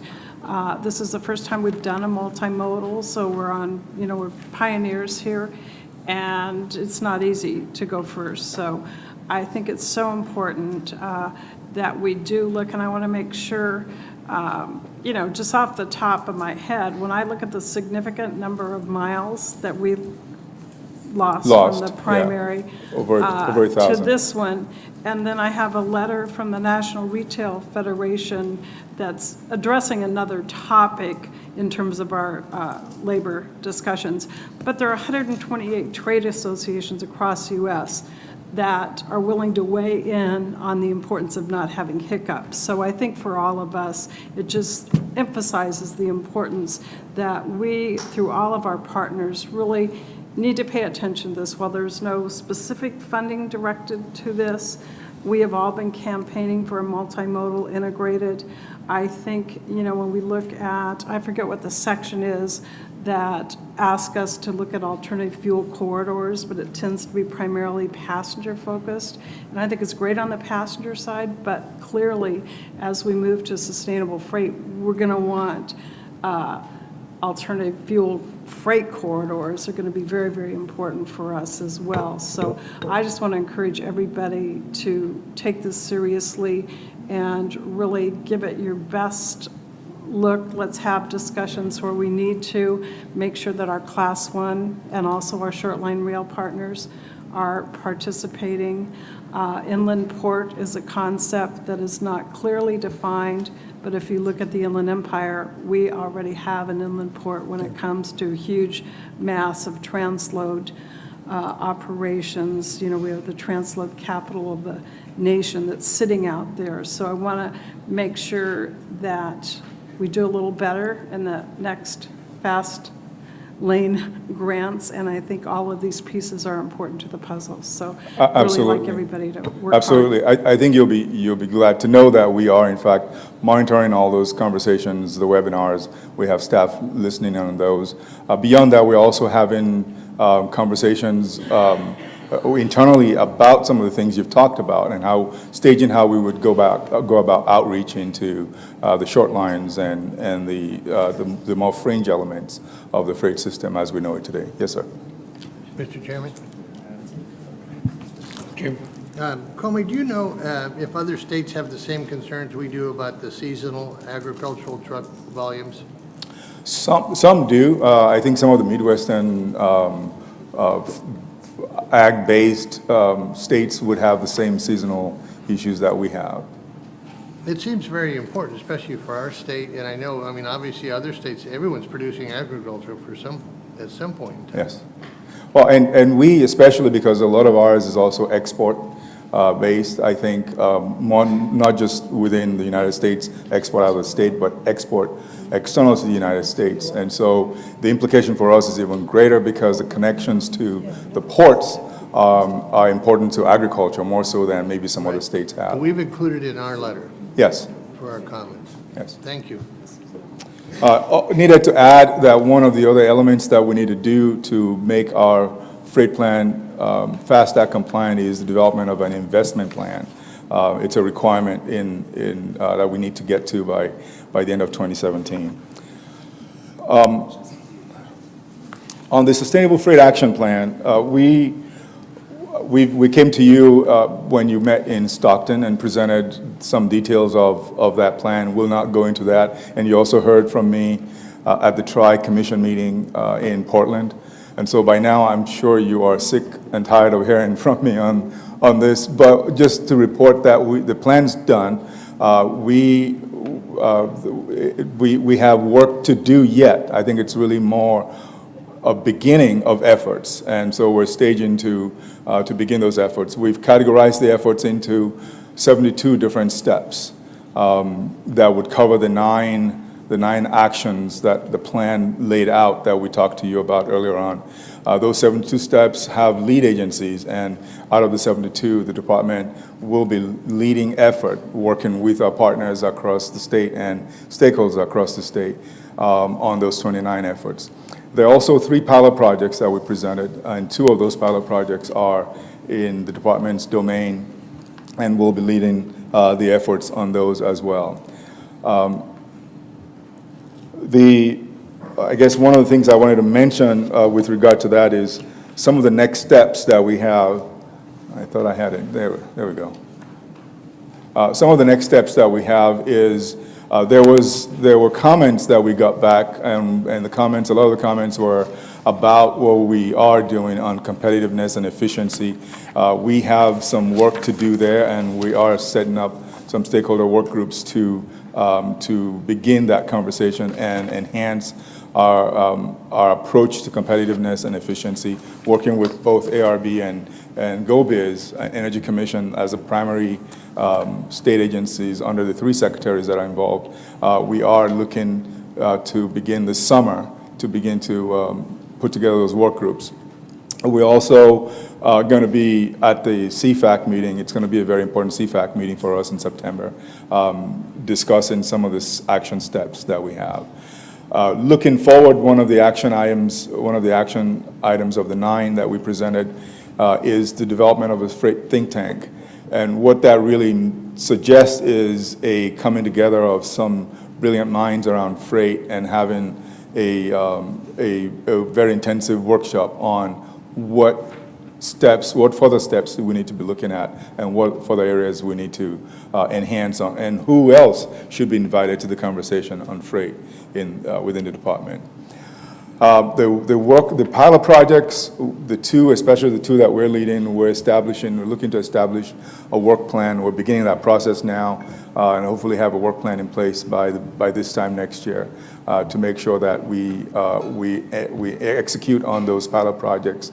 And the intent is to keep this action going on. I just want to add that the work of the Sustainable Freight Action Plan is really not to supplant what we need to do to update the CFMP, the Freight Mobility Plan. What it does is it really influences how we develop the CFMP, the next CFMP coming forward. We have some foundation that's built into the Sustainable Freight Action Plan that we're going to carry forward into the CFMP. And there will be a constant review of those actions that we have in the Sustainable Freight Action Plan. So there should be a report out again in a year and maybe in 2018. And so with that, I will end my presentation and see if there are any other questions. Any questions? We have a speaker. Thank you, Comey. Joy Williams.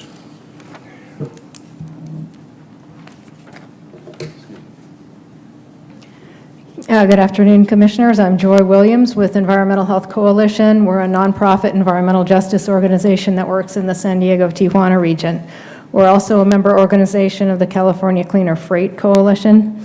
The issues that are central to CCFC include cleanup of the freight industry, electrification of the freight industry, and environmental justice.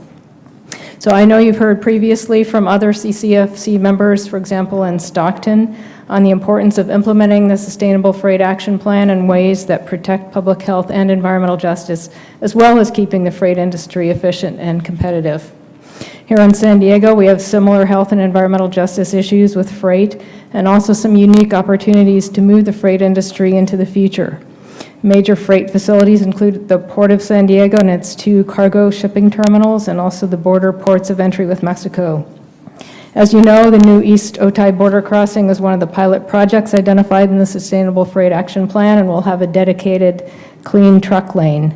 Our region also has a designer and manufacturer of electric Class 8 trucks, TransPower in Poway. So we're hopeful that in our region, clean freight is also good business. As far as environmental justice impacts, an illustrative example is the Barrio Logan community, which is a historic Latino community immediately adjacent to and downwind of the 10th Avenue Marine Terminal. The port is now planning a major redevelopment of the 10th Avenue Terminal that would allow for cargo throughput to increase over 500%. This means over 500% more impacts to the Barrio Logan community in the form of toxic air emissions from ships, trucks, rail, tugboats, and cargo handling equipment, more noise and light pollution, more fugitive dusts from bulk cargo such as cement, and more greenhouse gases.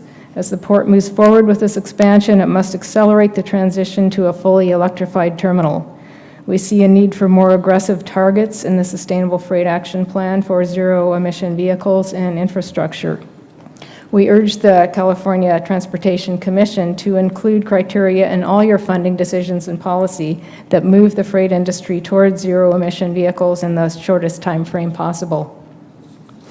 Also, we encourage the CTC to be as open and inclusive in your freight efficiency work group and in all the plan implementation actions as, for example, the California Air Resources Board is. So thank you for the opportunity to be here today and comment. Thank you. Any questions? Excuse me, just one question. Ms. Williams? Push the button on the left.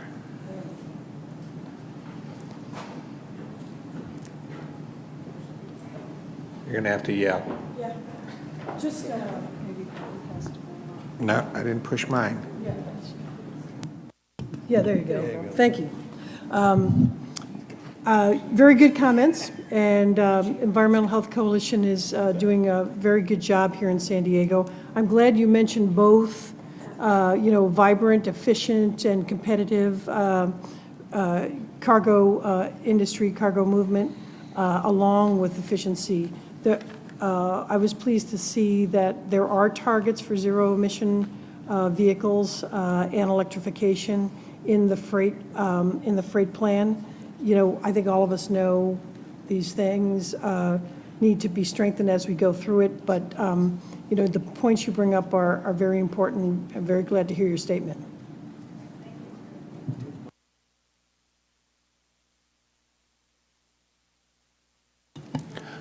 Yes, Chair. Commission staff has prepared comments on the interim national multimodal freight network and are seeking your approval to finalize the letter to be sent to USDOT. The draft comment letter is included as a yellow item in your book. The draft commission comment letter kind of focuses on the following primary areas. First of all, states should have flexibility to designate freight facilities and corridors. Also, USDOT should account for high seasonal agricultural truck volumes in the freight network, such as in San Joaquin Valley, Imperial Valley, and Central Coast. And also, additional allowances should be made for states that serve as primary international gateways, such as here in California. Our draft comment letter is intended to complement other more specific comments that are being developed by Caltrans, as well as other regional and local transportation agencies. Lastly, staff has prepared additional language to the letter that is in your book, and we wanted to make sure, I'll read this to you verbatim, to make sure that you would approve this additional language as well. To the letter, we would add, I quote, "Further explanation is necessary to ensure that states and other stakeholders are aware of how USDOT will implement the National Multimodal Freight Network. Specifically, clarification is required to address number one, how the National Multimodal Freight Network will be updated. 2, the necessity of states to develop a prioritized list of projects for federal funding. 3, the frequency for updates of the National Multimodal Freight Network, and 4, the following the funding implications, if any, for routes included or excluded in the National Multimodal Freight Network, unquote. So staff is seeking your approval of the draft comment letter for transmittal to USDOT.